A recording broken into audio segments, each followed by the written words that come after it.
Di tengah gelombang kecaman terhadap Iran dan madhab Syiah, Kiai Haji Abdurrahman Wahid atau lebih dikenal dengan panggilan Gus Dur tampil dengan suara yang berbeda.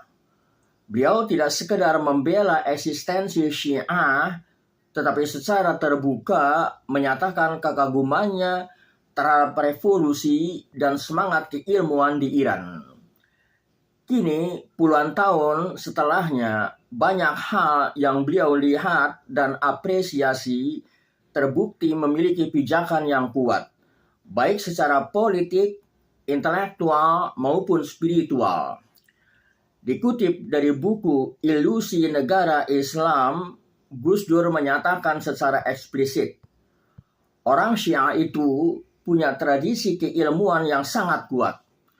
Mereka sangat serius dalam menggali ilmu, dalam mempertahankan ajaran Islam yang mereka yakini. Itu harus dihargai. Gus Dur pernah mengunjungi Iran dan bertemu dengan para ulama di sana.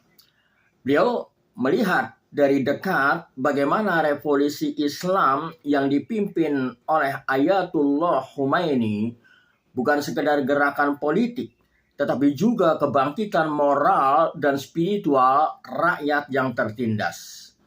Beliau tidak menutup mata terhadap perbedaan mazhab, tetapi juga tidak menjadikannya penghalang untuk menjalin hubungan yang saling menghormati. Namun, tidak semua pihak bersikap terbuka seperti Gus Dur. Para pendukung paham Wahabi dan kelompok ekstrim seperti ISIS justru sangat anti terhadap Iran dan Syiah. Mereka memusuhi Syiah secara total, tanpa membedakan antara perbedaan ijtihad dan penyimpangan akidah.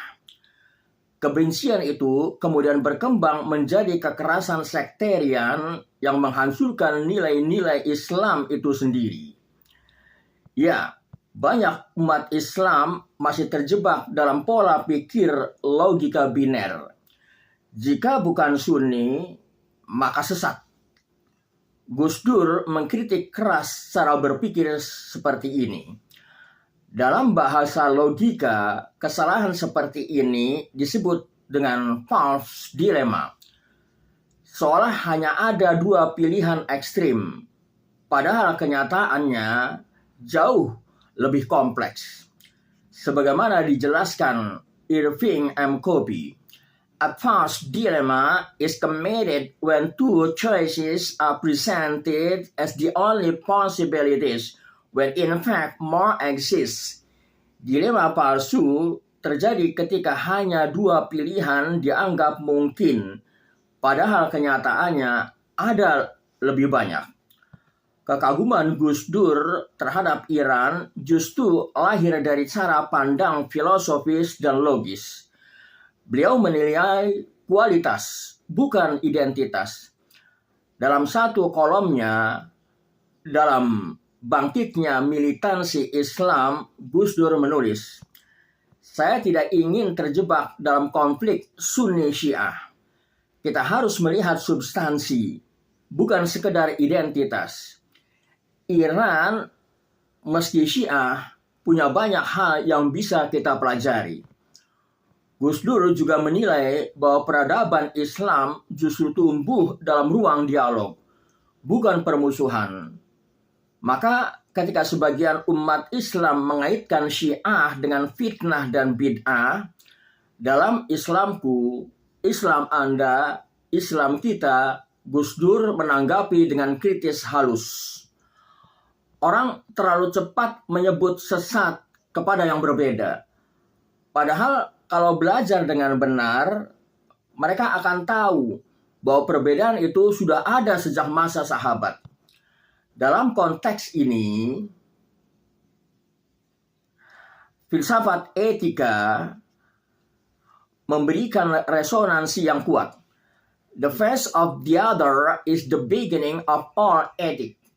Wajah orang lain adalah permulaan dari semua etika. Dengan memandang Iran sebagai yang lain yang harus dipahami, bukan dimusuhi, Gus Dur menjalankan etika tertinggi dalam hubungan antara mazhab.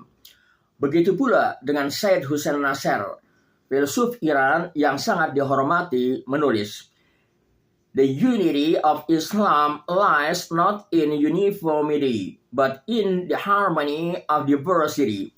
Kesatuan Islam tidak terletak pada keseragaman, tetapi pada harmoni dalam keragaman. Gus Dur membuktikan bahwa keindahan Islam justru lahir dari kemampuan untuk memeluk perbedaan. Kini, ketika banyak pihak mulai mengakui pentingnya pendekatan inklusif dalam menyikapi Iran dan Syiah, kekaguman Gus Dur terbukti bukan sekedar intuisi pribadi, tetapi pandangan jauh ke depan yang ditopang oleh nalar, sejarah, dan pengalaman. Sebagaimana ditulis Ibnu Rushd, "Asy-syari'atu haqqun wal hikmatu haqqun wala yumkinu an yata'arada." Syariat adalah kebenaran dan filsafat adalah kebenaran, dan keduanya tidak akan bertentangan.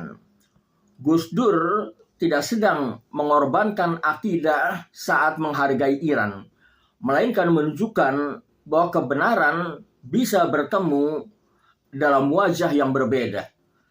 Itulah logika Gus Dur, dan hari ini dunia Islam mulai membuktikannya.